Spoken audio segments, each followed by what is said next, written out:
The Christmas trees, the lights, the doorbusters, the Black Fridays, the Cyber Mondays, one would almost think that it's Christmas, and I still have Thanksgiving leftovers in my refrigerator. It's kind of crazy. And secondly, it's Advent.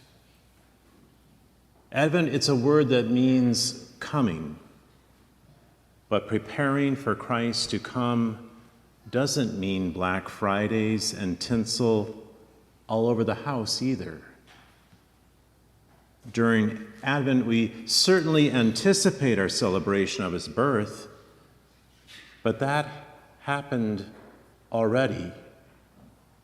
Christ was already born. He's already come once.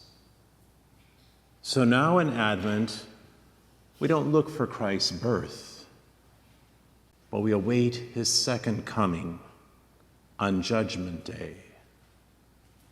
As we do, we need to keep watch. We need to be ready. As our gospel says, stay awake. The unknown day and hour, it will come. When? We don't know. And maybe even hearing those words about the second coming may seem a little scary. It is not. Today, as I read this gospel, I thought it could be that this second coming is a realization that he is already present, that Christ has already come. He's here in our heart. He's right here.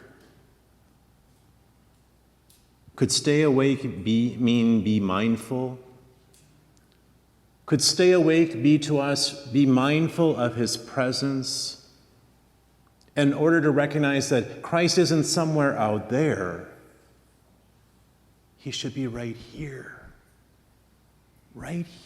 in our hearts.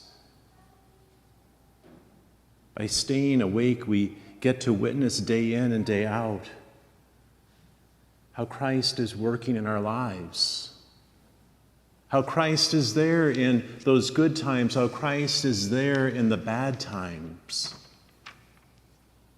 But do we realize it? And then it goes on to say that one will be taken. Could taken mean that one will be converted or awakened to that true source of joy? And then it says one will be left. Could left mean being unmoved, unaware of God's action and presence in our life? I feel like this gospel is telling us not to seek him out there. Remain present and mindful. Remain open. Remain open to God's promptings in your heart.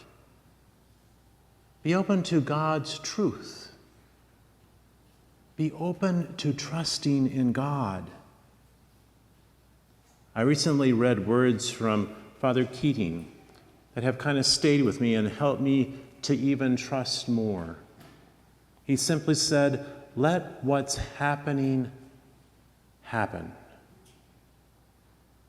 Let what's happening happen.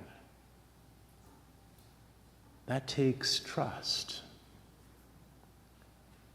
That takes trust in God,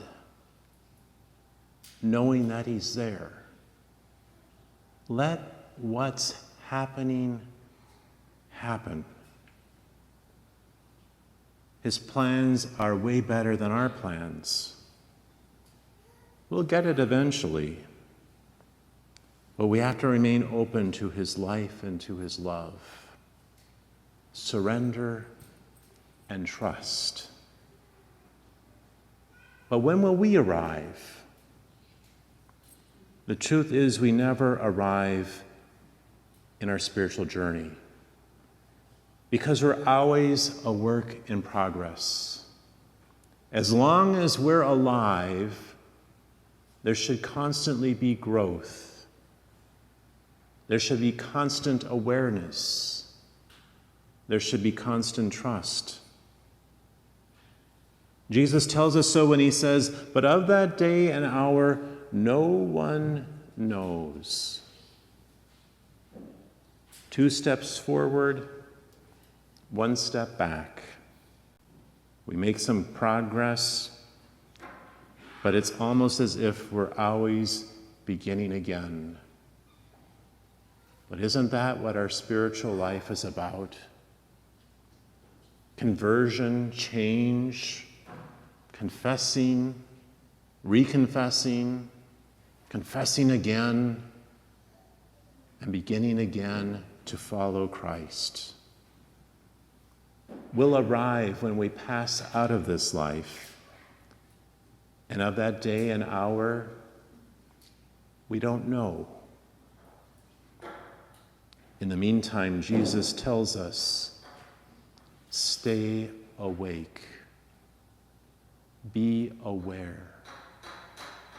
Do we realize that Christ is right here? And do we make our heart a welcoming place for him? Stay awake. Stay awake.